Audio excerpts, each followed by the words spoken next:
వాళ్ళకి వీళ్ళకి కన్నం పెట్టి సున్నం వేసే రకం కాదండి మేము. వాళ్ళకి వీళ్ళకి కన్నం పెట్టి సున్నం వేసే రకం కాదు. ఏమనంటే ప్యాకేజీయా, ఇంకొకసారి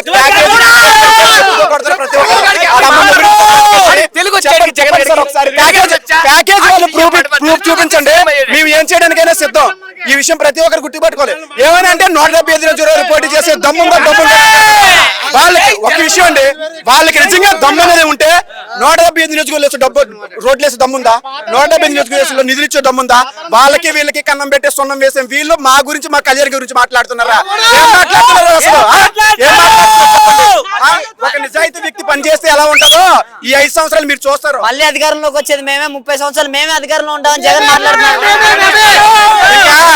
జగన్ క్లోజ్ అయిపోయాడండి, మీరు చూడవసరం లేదు. ఎందుకంటే మంచి చేసే వ్యక్తుల వెనకాల జనాలు ఆల్రెడీ కనిపెట్టారు. ప్రతి ఒక్కడు భగవంతుడు అనేవాడు పైన ఉంటాడు. ఆయన చేసేటువంటి ప్రతిపక్షాలు ఆయన తొక్కేశాడు, ఇలా చెప్పాడు, చేసి పెట్టాడు. మేము ఒకటే ఫిక్స్ అవుతానన్నా. ఫైనల్ గా ఒక మాట చెప్తున్నాను. ఒక్క మాట, మేమందరం నాలాంటి ఎంతో మంది, నేను పుట్టేటప్పుడు ఒక జన సైనికుడిగా పుట్టానన్నా. నేనైతే అంటే పుట్టేటప్పుడు ఒక రైతు కొడుకుగా పుట్టాను. సామాన్యుడు రైతు కష్ట జీతంతో మా రైతు అంటే